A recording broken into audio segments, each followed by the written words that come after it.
Welcome to you all. Thank you so much for joining. I'm just going to let a couple more people in. People are joining as we speak. Lovely to see you all. Lovely to see some new faces as well. So welcome. For those that don't know me and haven't met me before, my name is Elliot D'Souza, founder of HealthKix. Really exciting news in terms of we partnering with UNIQ Snowsports. A great opportunity for young people to have specialist support in key areas to improve health and performance. And I'll highlight today, this is something that I never had, and I'm sure many people on this call, whether you're parents or coaches, you didn't have either. So I'm delighted to have the opportunity to speak to you all today about a really interesting topic and trending topic at the moment as well, which is protein and supplementation. Now, believe it or not, and I'm a bit embarrassed to tell this, to tell you all this. At around 17, I started going to the gym, and I thought I knew it all about what to do with my performance and things like that. And after the gym, I would just put a chicken breast in the oven for half an hour and just cut it up and just eat it, just simply a chicken breast. And I'm horrified at the thought of me doing that. It just, sadly, it's what I did because I thought I knew everything. And that's why I wish I had some advice back then about the types of things we're going through and in these live lounges that we're covering. So really delighted to share this with you all today, folks. So thank you so much for joining. Just FYI, we are recording today. So if you'd rather not be seen, then feel free to take video off, but it is lovely to see so many faces. What I'd just like to do, folks, and you don't have to answer this right now, but what I'd just like to do, and I will come back to you if you don't mind, so please let me know if you're happy for me to come back to you in the chat. If you've used supplements before, or if you're considering taking supplements, please do use the group chat for this. I'd love to understand a little bit about why you do it, if you do, and I'll come back to you later in the session if that's okay. I probably won't ask all of you if there are a number of you that have taken them or planning to, but it'll be great to understand a little bit in terms of your intended outcome. So today, folks, the power of protein and supplements. I will be directing some questions as always, and based on some feedback, I will also include a quick game halfway through, and at the end we'll do an interactive quiz to aid some further understanding. Okay, so very excited about today, folks, and I hope you are too. Just got another one joining. So welcome to those that are just joining. You've just missed my fantastic introduction of today, but I'm not going to say it again. So today, folks, the power of protein. So a number of things we're going to focus on today. 4 key things, really. The first thing is current health recommendations, okay? Up-to-date research highlighting what we should really be consuming. The second question, which is a tough one, is how much should we be consuming? So that's a key thing today. Number 3, are you considering supplements? If so, then I'm glad you're here because we can talk that through before we get started, before you actually get started with them. And finally, the nutrition pyramid. This should hopefully summarize a lot of what we're going to talk about today, and hopefully give you an informed decision, I should say, about protein, but also your protein intake, but also the use of supplements if you're considering them. Okay. Now, folks, some of you may have seen this slide before. So this is a gentle reminder for those of you that have. If you haven't seen this, this is just highlighting, folks, that there are 3 main macronutrients, okay, which provide our body with large amounts of energy each day. And these are essential. We need these things. So the first one is carbohydrates. We focused on this 2 months ago in our first live lunch. This is a source of energy, really good for us. We need this. The second is protein, which we're going to talk about today. And the third one is fat, okay? And fat is really important and essential because it helps transport all those lovely vitamins and minerals we get from fruits and vegetables and things like that. And they build cells in our body, okay? So fats are really important. But today, folks, our key focus is on protein. But what I want to understand, folks, I'm actually going to ask somebody, what's the big deal? Why do we need protein?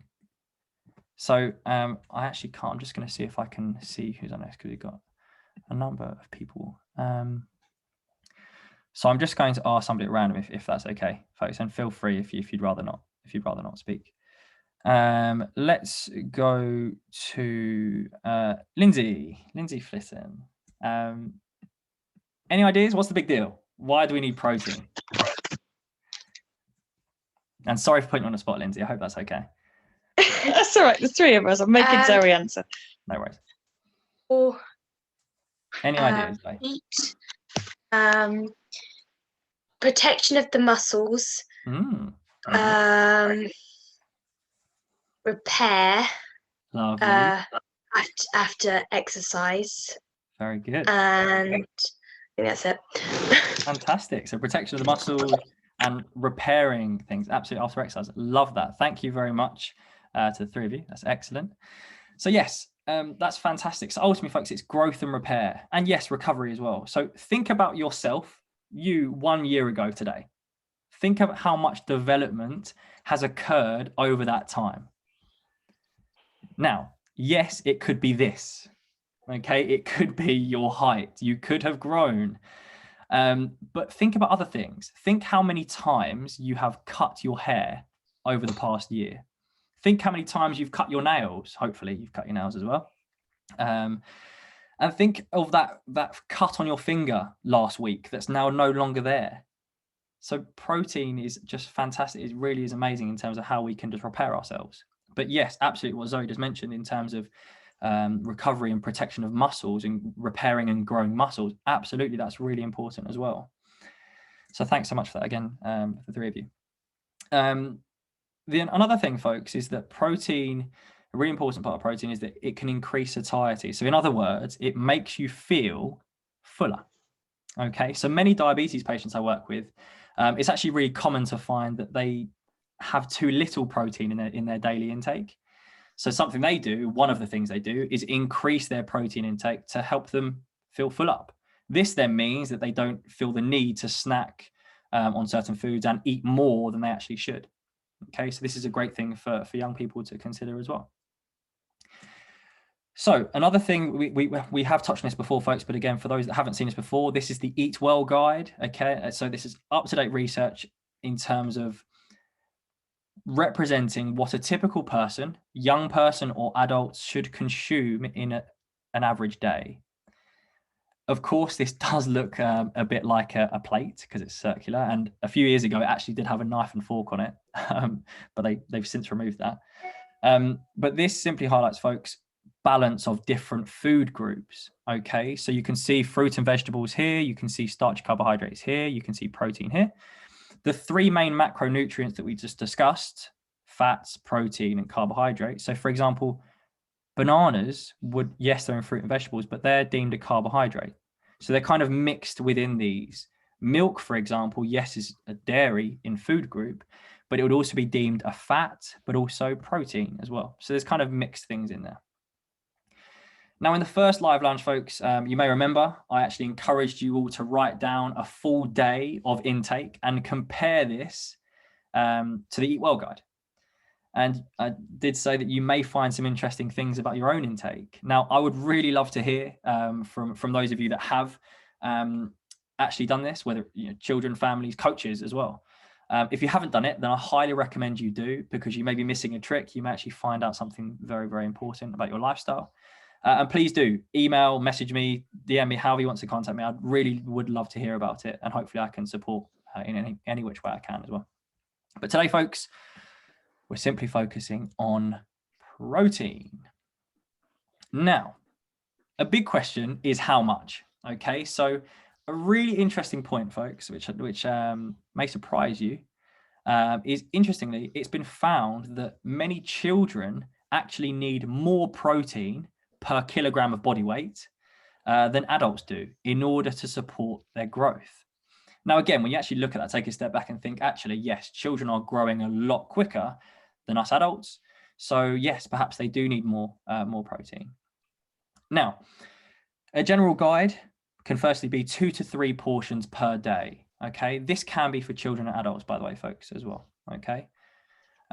This can come in the form of lean meat, it can be fish, it can be eggs, but it can also be plant-based proteins, such as beans and pulses. So for example, kidney beans, chickpeas, lentils.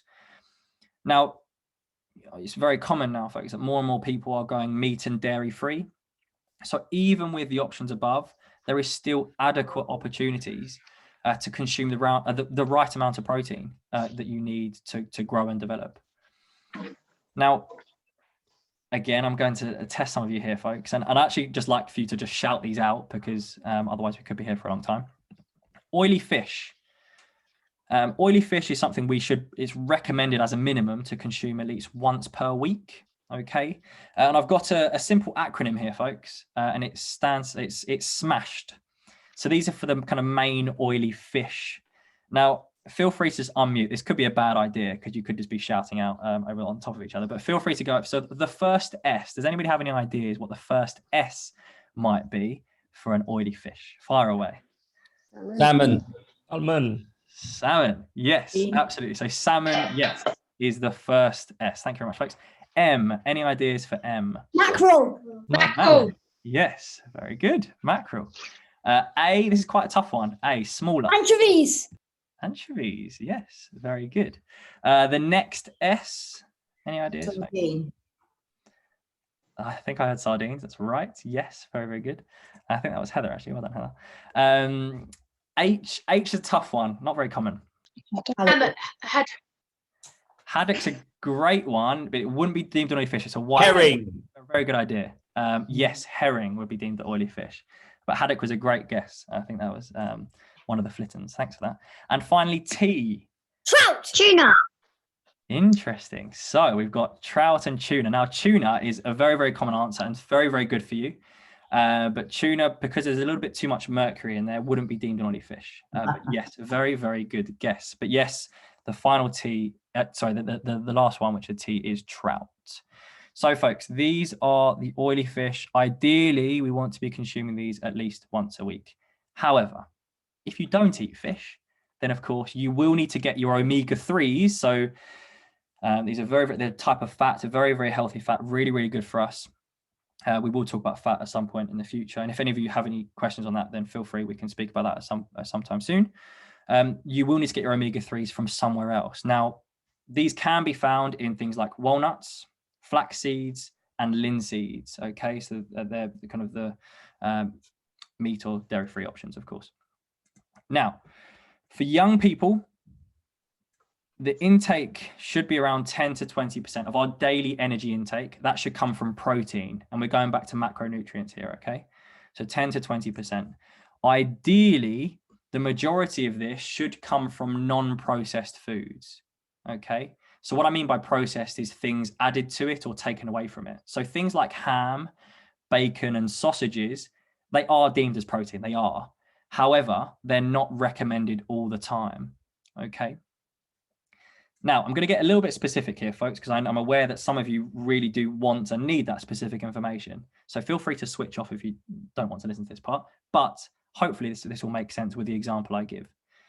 Some research suggests the minimum recommendation of intake, particularly for children, is 0.8 grams of protein per kilogram of body weight. However, some research suggests that children who are training more frequently, this is for young people as well, if they're training more frequently and at an intense kind of level, they should consume 1.7 grams of protein per kilogram of body weight. Now, this may just seem kind of, what does that even mean? But I'll highlight this example. So for example, if I hypothetically weigh 50 kilograms, the minimum intake I should be consuming is 40 grams. Now, to work that out, you simply multiply 0.8 by your weight and you get 40 grams, okay? So that should be your intake from protein per day. If, like I said, you're on the higher end at 1.7, then you might need 85 grams per day, okay? Again, really, really helpful, and hopefully that's something that you can use for yourself or your children or as a coach, your athletes. But I appreciate that it is quite complex, okay? So how can we simplify this? So how does it look? Now, we go back to our lovely portion plate and jazz hands. So like I said, folks, I thought chicken on its own was a good idea. It wasn't. Balance of food groups is fundamental, okay? A practical and visual way to understand this is, as a general guide, is to use the portion plate. So protein, a quarter of your plate, starchy carbohydrates, a quarter of your plate, and fruit and vegetables, half of your plate, okay? Another really easy way of using this is jazz hands. We've touched on this before back in the Carbohydrates Live Lounge. So just using this as an example, a quarter, so being a palm, the other quarter, excuse me, being another palm, and your fingers being half of your plate. Okay, so it is a really, really easy thing to use as a rough guide. So those with big hands, then lucky you. If you've got small hands, then bad luck. But no, of course, like this is a really rough guide, so feel free to tweak it slightly. But just for your information, folks, meat would be around the size of your palm. Fish is the length of your hand. Beans and pulses would be around a handful or a cupful, and a portion of eggs would be 2 eggs. Okay. Now, I'm going to do a bit of a game of higher or lower now, folks, just to get us thinking. So the first example is 1 egg. Now, 1 egg has 6 grams of protein in. So what I'd like to do, I'm just going to ask you all to use the group chat for this one. And you've got 20 seconds to answer it. Do you think it is higher or lower? So, for example, a salmon fillet. Do you think there is more protein in the salmon fillet or less protein in the salmon fillet compared to the 1 egg? So fire away, folks. Please do use the group chat for this one. And I'd love to see what we've got.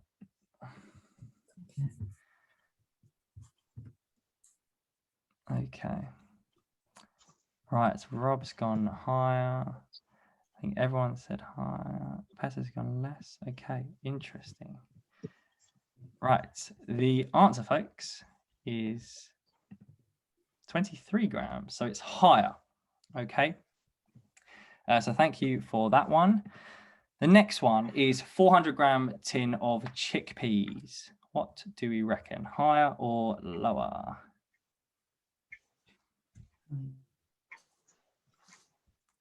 Okay, everyone's gone higher. Interesting. Feel free to not go with the what everybody else is saying. Everybody just go with what you think. So we've got mixed reviews on this one, and I did expect that. It's very, very common. It's actually less, 15 grams in the tin. Okay.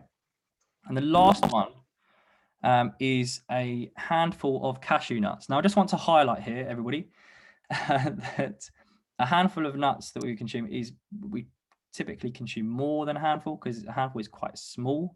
But what do you reckon? Higher or lower for a handful of cashew nuts? Again, mixed opinions. I'm glad we've done this. It's quite interesting. Okay. So the answer, everybody, is actually lower, 5 grams. Now, again, 5 grams doesn't sound like much, but also a handful, as you can see there as the example, isn't much. We're likely to consume more than that, okay? Again, nuts are very energy dense, so we have to be mindful of that. But I just want to highlight here, everybody, that it is very easy to get enough protein because, yes, these are protein-rich foods, but there'll be protein in other foods you consume as well. So it's very easy to get enough protein so long as you focus on what we've discussed thus far. Now, moving on to supplements. So are you considering or taking supplements right now? So before we talk about some important factors, I want to firstly highlight that we are able to get everything we need from food and drinks. For example, multivitamins, so multivitamin tablets, some of you may have heard of these or taken them yourselves. You can get vitamins and minerals from these lovely things called fruit and vegetables, okay? Protein powder, which is a very, very common supplement. We can get this from any protein-rich foods, okay? Creatine, which some of you may have heard of creatine before. This is some people use it to improve power and things like that. Normally, we can get it from meat or fish, but we also do naturally produce this, okay? So it isn't actually necessary. Caffeine for young people, we should limit caffeine and ideally not even have caffeine at all. It's not really recommended. But energy drinks, which you can see here, they aren't recommended regularly, okay? There's so many things in there that we don't really want to be consuming. But they can be replaced with freshly squeezed fruit juice or smoothies as a healthier alternative, okay? Yes, we go back to the carbohydrate session where there's some limitations there, but in terms of a healthier alternative, freshly squeezed fruit juice and smoothies would definitely be a healthier option, okay, in terms of getting quick energy. Now, the next slide, just want to pre-warn you, yes, this does seem a little bit complex, but we'll go through it together. So an important point I really need to stress today, if you are a young person, if you're a parent, or if you're a coach, or whatever situation you're in, assess the needs, the risks, and the consequences before considering supplements. Now, age is also an important factor. It's recommended if you are younger than 18, it's recommended you don't take supplements unless you have been recommended by your GP due to certain deficiencies, perhaps. But let's go through this graph, and I'm just actually going to come to a couple of people, if you don't mind, just to see who's taking supplements. So firstly, we'll go through this together. So the first question you have to ask yourself is there high quality evidence for the use of the supplement you're planning or taking for your intended outcome? If the answer is no, you avoid that supplement. If the answer is yes, you go on to the next one. The next question is the supplement harmful or warned against by experts or certain authorities? If the answer is yes, then of course you avoid it. If the answer is no, you go on to the next one. Can the active ingredient be obtained via natural food sources? So can you get what you're trying to get from the supplement from food and drink? If the answer is yes, avoid it. I must highlight though, folks, there is a limitation with this one because you may be trying your best to consume food and drink throughout the day, but you simply can't get enough food. If you're trying to consume a lot, then in that case, there will be some limitation. But in the most part, if it is yes, you should avoid it. If the answer is no, then you go on to the final question, which is a really, really important question, which many people don't even consider. Has the supplement been batch tested and certified free of banned substances? If the answer is no, avoid it. Okay. If the answer is yes, then you've gone through every single question you need to, and you should consider taking supplements alongside a qualified health professional. So I highlight this part here in terms of has it been batch tested? You can go onto this website, so Inform for Sport. This is a really easy way of checking a supplement you're planning to take or currently taking, of seeing if that substance which is in the supplement has been batch tested and free of banned or harmful substances. Because ultimately, if you don't know what's in there, yes, it may be illegal, but also it could be harmful and it could cause health problems. But it could be other things like it can cause spots and things like that, which of course many people don't really want. So just to go one step further with that, so just so you can see on the back of a supplement, you can see this here. So just to break that down, so the batch number, that's all you need to look at, and you can type that into the Inform for Sport website, and then it will come up in terms of the information. Okay. Now I just want to see, folks, who, if anybody said,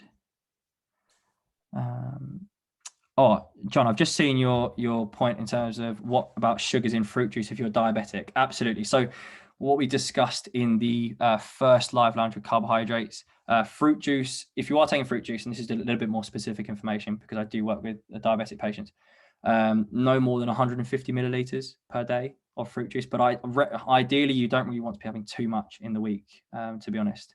But yes, that is the limitation.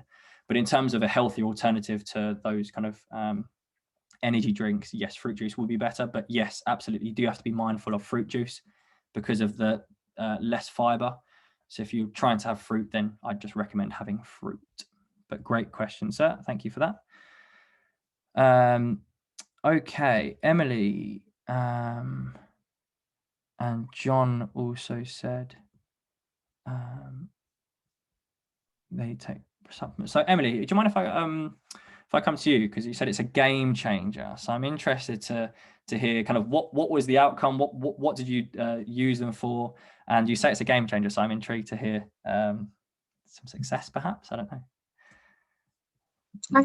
I've got technical problems. I don't know what's going on today, so I can't see anybody anymore. But I am here. No worries. I don't know if you can see me. I can see you. Yeah, I can hear you. Oh, okay, cool. Basically, for me, it's about the age that I am as a woman with regards to muscle mass and just maintaining it. Yeah. So for me, it's about making sure that I'm fueled properly before exercise and after exercise. And it's performance-wise, it's really helped with sort of endurance, particularly for running. Okay. and speed as well over shorter sessions. But yeah, the main reason really was for sort of more energy and ability to sort of maintain that muscle mass as I get older and I reach a certain age that women get to. Yeah, absolutely. Really interesting point. So thanks so much, Emily, for that. So really interesting how you No highlighted worries. in terms of muscle mass and things like that. So yes, in terms of especially at a certain age, something can occur called sarcopenia where we lose muscle mass.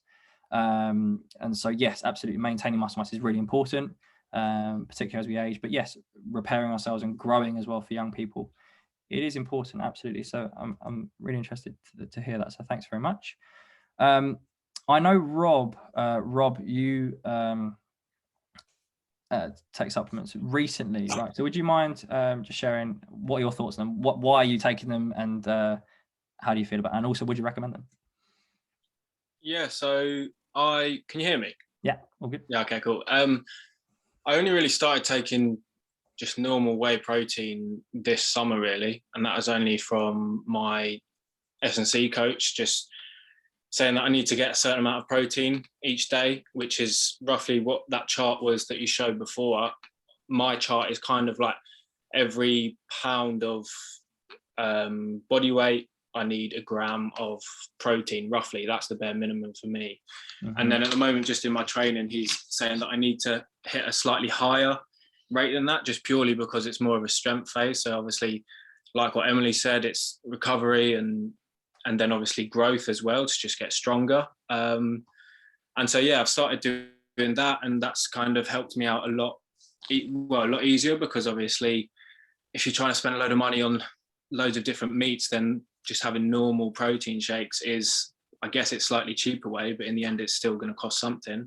Mm-hmm. But yeah, that's really helped me. And then aside from that, I also take like omega-3, vitamin C and vitamin D tablets. That's daily. I only really mainly started that from being out away during the winter, because I mean, ski races, I think many people know, if you're staying in different accommodation, you're in hotels and you don't know what the food's going to be, you don't actually really sometimes have a choice of the nutrients and things that you get when you're away. So that was kind of just making sure that I could still keep that up. But even when I'm at home, I still take that. I mean, I'm still eating the right food, but it's just in case. I mean, if I'm not having fish every day, you can still get the same oils from omega-3. And then, I mean, vitamin D, that's kind of like if you're in Norway or whatever, which is super dark and you're not getting much sunlight, you kind of, our bodies are not getting the vitamins and nutrients that it needs sometimes, and you can't really help that. Absolutely. So it's kind of, that's just a shortcut to be able to do that. So I kind of just stuck with that for the past 2 years now, really, them tablets. Yeah, it's really interesting. So you mentioned vitamin D. So we get about 85% of our vitamin D from sunlight. So for when it's not the greatest weather, then of course, where are we going to get it from? So yeah, vitamin D, absolutely. Especially for certain ethnic backgrounds, Asian backgrounds as well, we do need more vitamin D. So just last question, Rob. When did you start? How old are you? And also, just for everybody else's benefit, how old are you? And when did you start taking them recently? And why didn't you take them, say, when you were younger? Well, I'm 23, so I'd have actually I did protein shakes when I was younger, and to be honest with you, I did that for about a year, and I didn't really see much difference or benefit, and I kind of just fizzled out. And it's only really now, when I've got older and more stricter with my diet and things like that, and looking deeper into not just the S&C but the nutrition as well, that I really kind of opened my eyes up to actually consuming the right amount of protein, which to be honest with you, I don't think I ever did before. Now I'm following this program, but with omega-3 and vitamin C and things like that, I think it's just from my mum kind of saying, oh, you should start taking this a couple of years ago, and I didn't really think anything of it. Vitamin C, actually, that's just, she's kind of my mum's told me to take them ever since I was a young age, and I never used to really do it, to be honest. I used to get these tablets that you put in a bit of water and then have that, because she always used to say, oh, you're staying with people for 2 weeks, or kind of boys being boys, your room's just a tip or whatever, it's messy and you need to kind of have a stronger immune system and not get ill.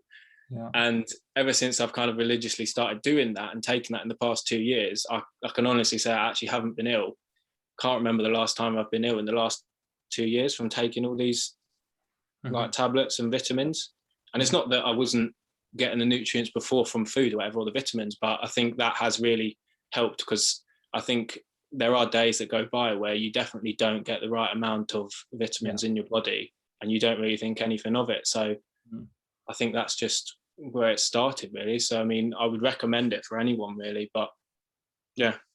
No, it's really interesting. So no, again, Rob, thanks so much for that. It's really, really interesting, and it's great to hear from somebody that's, you know, an elite skier as well, in terms of, you know, their age you're at now and really trying to focus on it. And it's interesting as well, you said kind of balance and trying to work it around other things as well. And when you were younger, you didn't really see much success because of that perhaps lack of balance. So that's great to hear that you're seeing success now. So thanks very much, Rob. Really appreciate it. Right, folks, and hopefully that should link very well with the last part of today before we go on to our activity, and that's the nutrition pyramid. So I just want to ask, Ash, I'm going to go to you actually, my friend, if you don't mind. What do you think this tells us, based on just a glimpse of what you can see on screen? What would you say this is telling us? Hold on.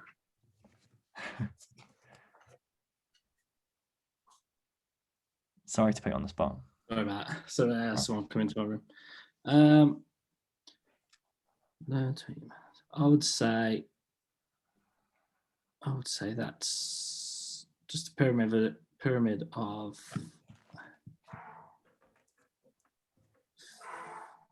What do you think this part's highlighting? learn to eat in balance. Just how much of a balanced diet you should have, maybe. Yeah, absolutely. Before you focus on anything else like supplements and protein. That absolutely, the main thing before you focus on anything else. So the key thing, folks, it really is, you cannot out train or out supplement a poor diet. So the foundation of nutrition, thanks, Ash, I really appreciate it. The foundation of success, nutrition success for anybody, children, adults, is to eat in balance. And that really does highlight what Rob was just mentioning as well. So to see further success, so you can see at 85 to 90% should be from balance. Going back to my example of the chicken, for example, then 5 to 15%, so timing, type, and total. So you can start to implement timing windows and focus on specific quantities and qualities of food. So for example, a burger from a takeaway or a restaurant versus a burger at home, the quality is going to be better at home, of course, depending on the ingredients you purchase. And these things we have touched on before in the carbohydrate session, and of course, some of the things we've spoken about today. Supplements, which you can see 1 to 5%, they can be beneficial, but really only to correct deficiencies, but used alongside a healthy eating lifestyle like we've touched on today. One final thing as well, everybody, is it is important to note that you can consume too much protein, okay? And it can cause kidney issues. So please do be mindful of that. If you're really trying to see success and growth and recovery, you can consume too much. So go back to the body weight calculation we touched on, and you'll have a better idea moving forward. Now, everybody, we're going to finish off with a bit of an activity, as we always do. So a very, very quick fire round, 5 questions. You've got 50% chance of getting these answers right. The first one is higher or lower. So amount of protein, 1 scoop of protein powder versus the amount of protein in 1 small chicken breast. What do you think is higher? Do you think that, Emily's gone for more in the chicken. Do we think, if you think chicken, then say more, or if you can say chicken, up to you. If you think it's the protein powder, say powder. Okay. Mixed points, everybody. The answer is the chicken. So on average, there'll be about 20 grams in protein powder, 24 to 28 in the chicken breast. So thanks for the input, that one, everybody.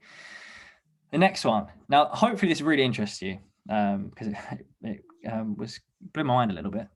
Higher or lower? The percentage of athletes banned for unintentional doping, so taking substances they shouldn't have, but they didn't know they should have done, at London 2012, versus the cost in pence of 3 eggs. So which do you think is higher? Just say either eggs or 2012, or you can say Homer Simpson if you want, or whatever you want. What do you think is more? How much are 3 eggs in pence? Okay. Again, so we're testing people here. The price of eggs. Lovely. Okay, I think the majority have gone for Homer Simpson, and that's correct. Can you believe it? 44% of athletes at London 2012 were banned for unintentional doping. They didn't know they were taking banned substances. So again, going back to the Inform for Sport website, really important. And 42p for eggs. And of course, I just want to highlight everybody, free range eggs would be better health benefits because there's more energy. And of course, it's better for the chickens. True or false? This can you can become deficient in vitamin B12 when following a vegan or vegetarian diet. True or false? We've got lots of trues already. Yogurt. Sally said 44% of what? So 44% of athletes in London 2012, they were banned for unintentional doping. Everyone said true, and that's correct. So this can sometimes occur as B12 can predominantly come from meat. It's always worth checking, everybody, with your doctor. Have a blood test. I really am staggered by the amount of people, young people as well, that don't have blood tests every year. You're entitled to one every year. If you're a parent or a coach, you do it with your car, so please do it with yourself. The scales can only tell you so much, so have a blood test. Find out what you are lacking. A bit of maths here, folks. A bit of maths, but hopefully we can remember this one. So I weigh 45 kilograms. It's recommended I should consume 1.7 grams of protein. So how much protein should I have today? Testing all of our maths. Do you think 76.5 grams or 92.5? No calculators, everybody. No calculators. I'm just joking. Okay, everybody, I think, has got the calculator now. Absolutely, that's the answer. 76.5 grams per day. Again, just highlighting it can come from meat, poultry, fish, eggs, beans, nuts, milk, whatever. Last question before I just summarize a few things. On average, we will produce a completely new skeleton every 10 years. True or false? We'll produce a completely new skeleton every 10 years. Okay, we've got mixed answers. Mixed. The answer, everybody, is true. How truly fascinating is that? We are always growing. We need, so just to highlight, we need all these lovely nutrients to make that happen. Right, thank you very much for your input there, everybody. Right, 5 take-home messages for you all. Protein, essential for growth, repair, and recovery. You can get enough protein from food and drinks alone. You can simply calculate protein needs by your weight and also how active you are. Supplements are only recommended in certain circumstances, but if you are planning to take them, assess the needs, risks, and consequences of supplements before your use. Right, some further reading for you all. Please do get in contact, everybody. Like I always say, if you would like to receive these from me, you can understand a little bit more. If there are any questions, everybody, please do get in contact. You can do this anyway. Just lack of time now, so please do, if you do have questions, then feel free to reach out. You can do this via email, you can on social media, you can go on the website,